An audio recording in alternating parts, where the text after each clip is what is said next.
देखने वाले हैं एरोहेड। तो मूवी की शुरुआत में पता चलता है कि हैच और लैंग नाम के दो महायोद्धाओं के बीच चलने वाली शक्ति संघर्ष आखिर में समाप्त होती है और उस लड़ाई में लैंग की सेना की जीत होती है। इस जीत की याद में लैंग हर साल इस दिन को डे ऑफ लिबरेशन यानी मुक्ति दिवस के नाम पर मनाता है। हैच के सभी फॉलोअर्स मारे गए होते हैं और बदकिस्मती से जो जिंदा बच जाते हैं उन सभी को जेल में भेज दिया जाता है। उस जेल में कैदियों को काफी कठिन काम देकर उनसे मजदूरी करवाई जाती है। वहाँ के सभी मर्द खदान में काम करते हैं और हर इंसान के मुंह में लोहे का मास्क लगाया होता है, जिसके कारण वे सिर्फ तरल पदार्थ यानी कि लिक्विड फूड ही खा सकते हैं और ना वे किसी से बात कर सकते हैं, ना वे कुछ खा सकते हैं और ना ही अपने मुंह से सांस ले सकते हैं। उस खदान के बीच में एक बहुत बड़ा ग्राइंडर चलता है जो मांस को पीसता है और उस ग्राइंडर के चेन को कैदियों के पैरों पर बांधा गया होता है। एक दिन वो ग्राइंडर अचानक बंद पड़ जाती है और वहाँ का वार्डन काई से उसको ठीक करने को कहता है। तभी एक नए कैदी को वहाँ लाया जाता है। जब गार्ड्स व्यस्त होते हैं तभी एक कैदी दूसरे कैदी के साथ लड़ने लगता है। उसी समय कोई ग्राइंडर को ऑन कर देता है और उसकी चेन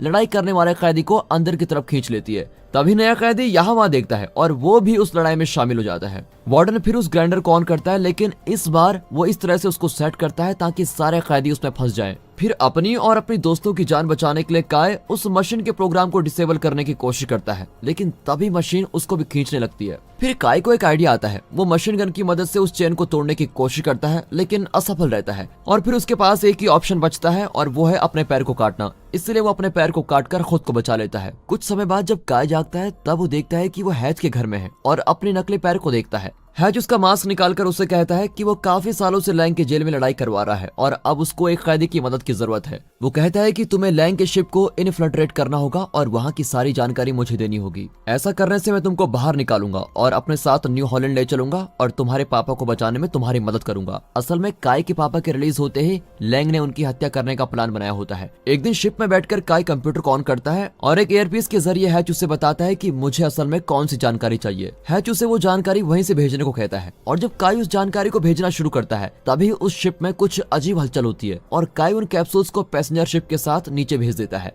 और उसका शिप किसी अनजाने प्लेनेट में चला जाता है। कुछ देर बाद काय जाकर बाहर की ओर भागता है, लेकिन वो अपने हेलमेट को लेने फिर से शिप के अंदर भागता है क्योंकि बाहर का एनवायरनमेंट बहुत ही वैश्विला बनते जाता है। फिर काय शिप में रखे किसी कंप्यूटर से कोई जानकारी प्राप्त करने की कोशिश करता है, लेकिन उसे लॉग इन करने के लिए ऑथराइजेशन की जरूरत पड़ती है और वो कंप्यूटर उसे शिप में ऑक्सीजन की मात्रा कम होने की चेतावनी भी देता है। फिर उस शिप का कमांडर और लैंडर उससे संपर्क करके जिंदा बचे हुए सभी लोगों को दुर्घटना के स्थल पर इकट्ठा होने को कहता है। तभी काय शटल से बाहर निकलता है और हैच से संपर्क करने की कोशिश करता है। इसी दौरान वो वहाँ पर ऑरलैंडर को देखता है और वो मर चुका होता है। फिर उस कैप्सूल से टैरन नाम की एक लड़की बाहर आती है और काय उसके मास्क को टैरन के चेहरे पर लगाकर उसको उठाकर शटल में लेके चला जाता है, लेकिन वो ये नहीं देखता कि ऑरलैंडर की बॉडी को कोई क्रिएचर खींचकर पत्थरों के बीच लेके जा रहा है। होश आने पर टैरन पहचान लेती है कि उस शटल के अंदर गैर कानूनी रूप से आने वाला इंसान काय ही है। फिर वे दोनों शिप के टूटे हुए टुकड़ों की खोज करते हुए जाने लगते हैं। तभी टैरन नीचे गिरे हुए एक धातु को देखकर कहती है, ये तो काफी जल्दी ऑक्सीडाइज हो रहा है, यानी ये पर्यावरण आगे चलकर इंसानों की त्वचा को भी बिगाड़ सकता है।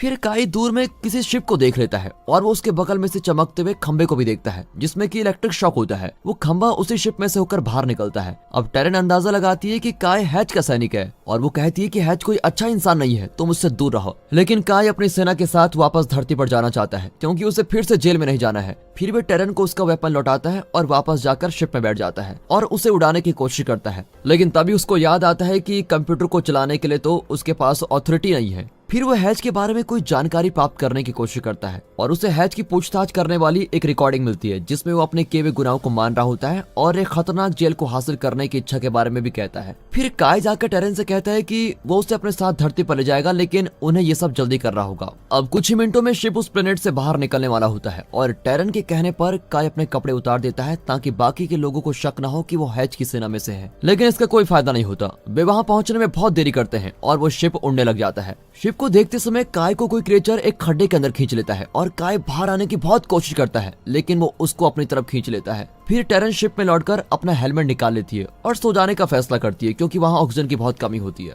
लेकिन कंप्यूटर कोई सिग्नल देता है जिससे वो बहुत परेशान होती है। फिर वो उन पत्थरों के बीच जाती है जहाँ पर काय फंस गया था और वो वहाँ काय को लेटे हुए देखती है। फिर बड़ी मुश्किल से उसको खींचकर वो शटल में लेके जाती है और कुछ टेस्ट करने के बाद टैरन को पता लगता है कि काय के शरीर को उस वैश्विले पर्यावरण में कोई असर नहीं हुआ। काय सभी बातें भूल गया होता है, लेकिन वो कहता है उसकी तबीयत अब बिल्कुल ठीक है। तभी टैरन कहती है कि अब हमें बचाने के लिए कोई शिप नहीं आने वाला, लेकिन हमारे शटल को उठा उठाकर हमारी मदद करने वाले लोगों को मैंने ढूंढ लिया है। फिर वो उस चमकते हुए पत्थर के पास चले जाते हैं, लेकिन अब वो ओरलैंडर के शरीर के चारों ओर एक आवरण बनकर रहता है। अब क्योंकि ओरलैंडर होश में नहीं आता, इसलिए काय ओरलैंडर की आंखों को स्कैन करता है ताकि वे शिप को स्टार्ट करके वहां से निकल सके। फिर वे जाकर इंजन को स्टार्ट करता है और ओरलैंडर के बिना वहां से निकलने का फैसला कर लेता है। लेकिन टैरन उसे याद दिलाती है कि वे दोनों बचपन से एक दूसरे को बहुत जानते हैं और पता चलता है कि जब काय छोटा था तब उसके पापा टैरन के पापा के लिए काम किया करते थे। टैरन भी कह दी थी कि जिस तरह मेरे पापा और तुम्हारे पापा एक अच्छे दोस्त थे, उसी तरह हम दोनों भी एक अच्छे दोस्त होंगे और मैं तुम्हारा साथ हमेशा दूंगी। तभी ओरलैंडर को होश आता है और वो हैच के बारे में कुछ बुरी बातें करता है। वो डायरेक्ट हैच की सेना को मारने की बातें करता है। काय उसको रोकने की कोशिश करता है, लेकिन वो टैरन के हेलमेट पर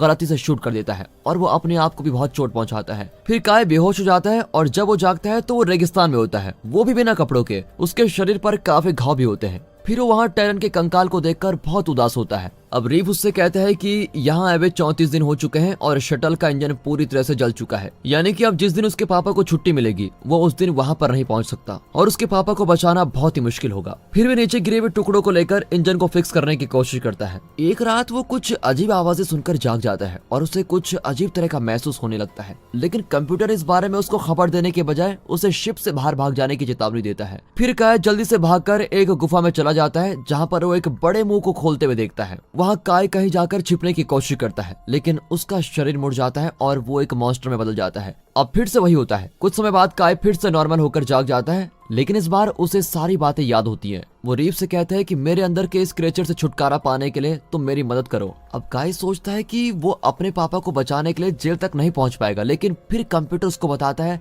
सभी लोग 2 दिन पहले जेल से बाहर आ गए हैं। ये सुनकर काय बड़ा दुखी होता है। अब 3 साल बीत जाते हैं और काय उसके अंदर के क्रिएचर के साथ ही अपनी जिंदगी गुजारता है। वो ज्यादातर रात में जुगनू को देखकर अपना समय बिताना पसंद करता है। एक रात शटल में लौटते वक्त वो अंदाजा लगाता है कि कोई उस शटल में आ गया है और वो जमीन पर उसके निशान को देखता है। फिर वे अपने आप को जंजीर से बांध देता है और तभी वहाँ पर क्रिएचर आता है और उस क्रिएचर के पास आते ही काय उसको शूट करके मार डालता है। फिर जब वो शटल के अंदर आता है तो रीफ उसे बताता है कि तुम्हारे शरीर को उस क्रिएचर ने अपने हिसाब से बदल लिया है और कहता है कि तुम पहले मर चुके हो। फिर वे उसे 3 साल पहले की रिकॉर्डिंग सुनाता है जिस दिन टैरन मरी थी। उस रिकॉर्डिंग को सुनने के बाद काय को पता चलता है कि उस दिन टैरन मरी नहीं थी, बल्कि उसे कोई चोट आई थी और वहां से वो दूर भाग गई थी, जिससे उसका नेटवर्क चला गया था और वहां पर वो 2 स्केलेटन ओरलैंडर और काय ही थे। ये सुनते ही काय चौंक जाता है और उसे कुछ भी समझ में नहीं आता। फिर वो रीफ के साथ टैरन को ढूंढने का फैसला करता है। अब अगले दिन रीफ शिप के कोई फंक्शन बदल लेता है जिससे कि वो काम करने लगता है। इससे रीफ बहुत खुश होता है और वे दोनों उस जगह पर जाने लगते हैं जहाँ टैरन आखिरी बार लोकेट हुई थी।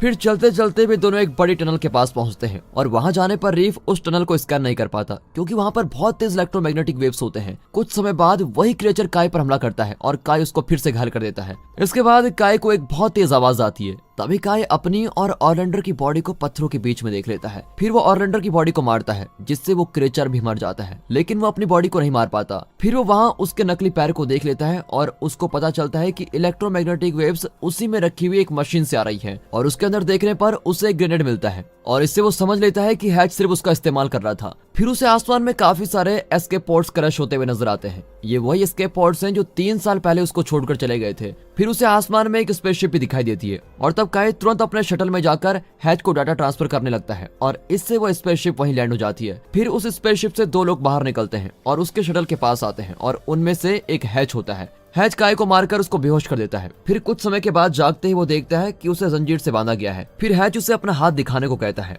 और उसे स्पेसशिप की सारी जानकारी देने को कहता है। पहले तो काय उसको मना करता है, लेकिन फिर हैच की धमकी देने से वो उसे सारी जानकारी बता भी देता है। ये सब जानकारी उसके कंप्यूटर में होती है जो शटल के बाहर है। फिर हैच शटल के बाहर जाकर उस कंप्यूटर में देखता है, लेकिन उसे कोई जानकारी नहीं मिलती और इसलिए वो ग्रेनेड को एक्टिवेट कर देता है। लेकिन काय ने पहले ही उस ग्रेनेड को कंप्यूटर के साथ लगा दिया था और वहीं वो ग्रेनेड ब्लास्ट होता है। यहाँ हैच का एक आदमी टैरन को मारने की कोशिश करता है और इससे काय को बहुत गुस्सा आता है और वो उस क्रिएचर में बदलकर उस आदमी को ही मार डालता है। फिर गुस्से में वो रीफ पर भी हमला करता है और इससे रीफ के टुकड़े टुकड़े हो जाते हैं। फिर टैरन के शांत करने के बाद उसका गुस्सा चला जाता है। वहाँ हैच आता है जो ग्रेनेड के ब्लास्ट होने से जख्मी हो गया है और वो काय को शूट करने लगता है, लेकिन फाइनली काय अपने टेंटिकल से उसको मार डालता है। फिर काय रीफ और टैरन के साथ हैच के शिप में वहां से निकल जाते हैं। और दोस्तों इसी के साथ ये मूवी यहाँ पर खत्म होती है। दोस्तों जो अगर वीडियो अच्छी लगी हो, एक्सप्लेनेशन अच्छा लगा हो, मूवी अच्छी लगी हो तो वीडियो को लाइक कीजिएगा, चैनल को सब्सक्राइब कर दें। मिलते हैं अगली वीडियो में, तब